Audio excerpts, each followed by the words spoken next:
Jeff ArizonaHotHomestead. The search continues. Stay tuned to see what search I'm talking about.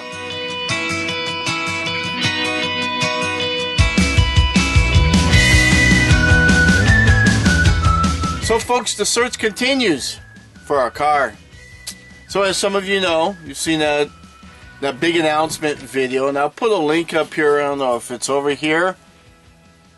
Car caught on fire, total loss. I got $7,000 for it. So good thing I had insurance on it, and now it's just a matter of that searching for something. And so I've been exploring some things. There's not much up here in the Sholo area. It's either really beat the heck or it's too expensive. And in fact, I learned something.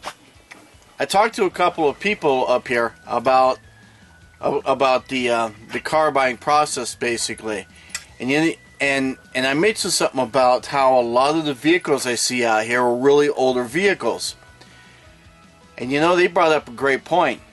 A lot of people up here, not majority, but quite a few, instead of buying a new car, they just get a new engine. They get a rebuilt engine. And I'm like, well, duh, that makes so much sense.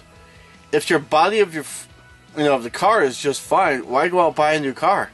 Or a new used one or whatever, and spend, let's say, 10 grand for it, when instead you could spend 3 to 5, depending on the size engine and all the details.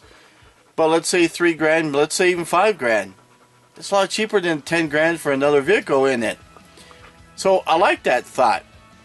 So my thinking is, let's go ahead and find a vehicle, and then let's just sock away some cash so that at a later date, I just do that. I like it.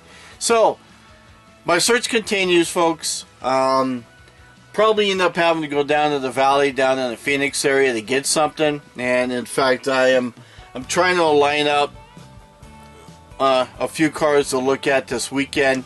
So we'll see what happens there. The toughest part is because I'm traveling so far, I don't want to keep going down to the Phoenix area because that's 400 miles round trip. I don't want to sit here and keep driving down to Phoenix to look at a vehicle and then find out that it's a piece of crap or maybe it's already been sold. So I'm trying to line up a handful of vehicles to see this weekend, and that way I can go down there when I'm not working, and we can find something, hopefully. So wish me luck on that. So yeah, so I really want to thank everyone who has sent their well wishes, their prayers, and their good thoughts and all that. This whole process was a lot more emotional than I thought it would be, to be honest with you.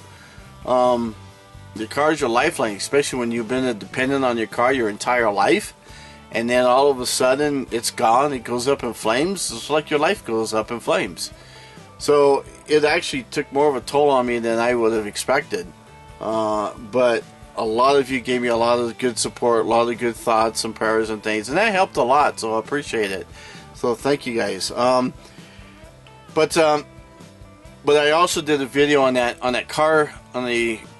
best car buying tip. I'll put a link to the video, and through car complaints, and keep in mind though that car complaints and the recalls and all that, the more and more I looked at it, a lot of it is super simple fixes. A lot of it, the fixes should have already been in place. A lot of it are stuff that's preventable.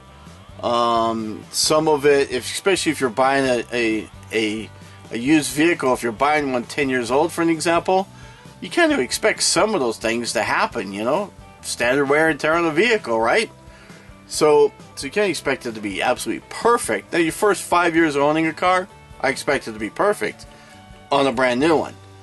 So keep in mind that when you are searching and you are going to carcomplaints.com, or you're looking at the recall information, that make sure you read it through and just kind of get a good idea. Okay, is this something that's fixable? Is this something that should have already been fixed? It just needs to be verified, and something I can live with, basically. So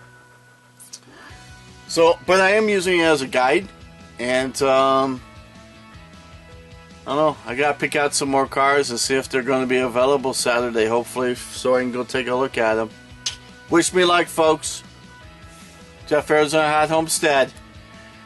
Don't forget to subscribe if you haven't already done so. And like me. Oh, don't forget to do the Facebook thing. I'm on Facebook nowadays. So check that out. And always share my videos too. You know, there's always someone else out there who kind of wants to hear about maybe the car buying process or whatever else I've done. So, but catch you guys later. See you. Bye. Have fun.